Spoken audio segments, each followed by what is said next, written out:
Have you ever wondered what it's really like inside the mind of a modern day prophet? I mean, what does it actually feel like to perceive things that most people just don't? Well, today, that's exactly what we're going to explore, and we'll be using the work of Dr. Derek Henderson as our guide. And our main guide for this whole journey is the book Prophetic Psychology. Now, its whole purpose is to pull back the curtain on the unique wiring, the intense pressures, and the very real human challenges that come with carrying a prophetic gift in our world today. And that really brings us to a central question the book asks, and it's a big one. What if this gift, what if it comes with a hidden cost? What if this incredible spiritual ability has profound psychological and emotional implications? The book suggests that for way too long, we've been so focused on the gift itself, we've kind of forgotten about the person who has to carry it. And this quote from Dr. Henderson, man, it just perfectly sets the stage for everything we're talking about today. It's a call to shift our focus, right? Away from just the spiritual output and onto the emotional and mental well-being of the actual person carrying the gift. Okay, so first things first, let's explore how these individuals are actually described as being wired. The book argues that their minds have what it calls a sacred design, basically that they are built differently and that it's completely on purpose. And what's really interesting here is how the book completely reframes these traits. So you see things like hyper-awareness or deep empathy or even a tendency to feel isolated. And instead of seeing them as dysfunctions, they're presented as design features, like signposts of a very specific calling. But, and this is a big but, the book warns that without the right understanding and care, these very same signs can become serious snares. So, to give us a more concrete framework for all this, for this unique wiring, the book actually brings in a pretty familiar psychological tool to help build that self-awareness. And that tool is the Myers-Briggs Type Indicator, the MBTI. Now, the book suggests that a lot of prophets tend to gravitate toward these intuitive types, like INFJ, that's the advocate, or INTJ, the architect. And look, the point isn't that the MBTI is somehow spiritual, it's not.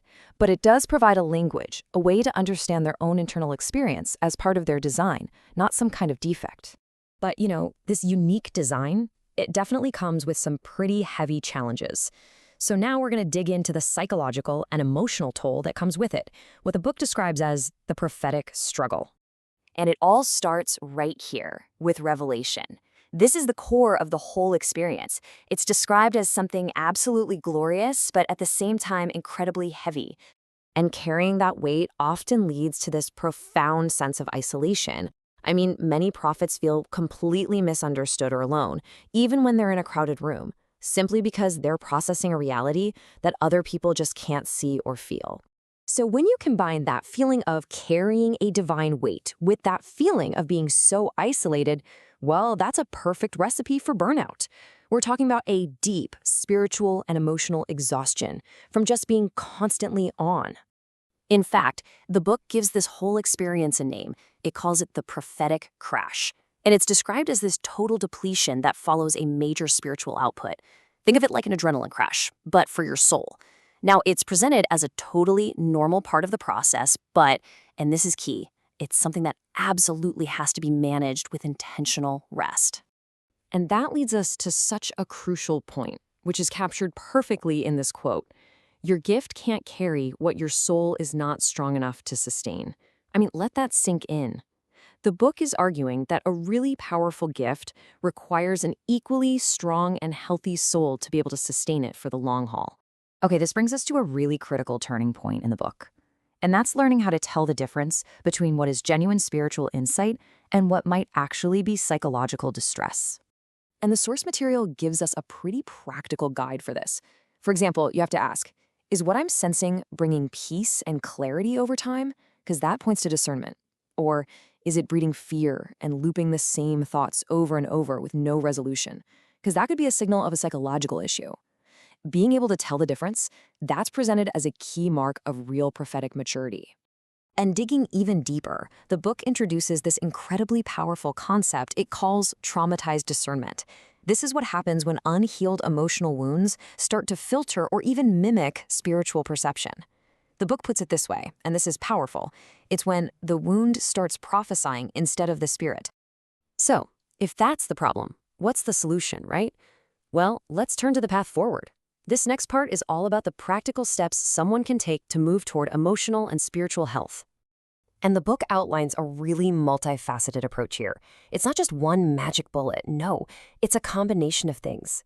We're talking about seeking professional therapeutic counsel, engaging in inner healing prayer, processing things through journaling, finding a truly safe community, and really embracing strategic rest.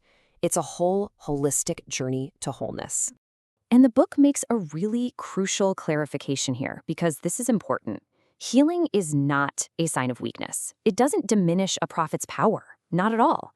Instead, it's framed as a process of purification, one that leads to a clearer, more authentic, and in the end, a more powerful spiritual voice. So, what's the ultimate vision here? What's the big picture? Well, this brings us right to the book's conclusion, which is really a call for a new standard in prophetic ministry. And this single quote, I think, just summarizes the entire thesis perfectly. The world doesn't just need more prophets, it needs whole ones. See, the call isn't for more voices, it's for healthier, more integrated ones. And that's really the final takeaway. The goal isn't about performance or volume or having a bigger platform, no. According to this work, the future of authentic prophecy lies in depth, in character, and in that clarity that can only come from a soul that's been healed and tended to. And so we're going to end with a question for you to really think about. Based on everything we've just explored, what would it actually look like? For a community, for a culture, even for the world? What happens when a spiritual voice is guided not by trauma or pressure, but by a truly healed soul?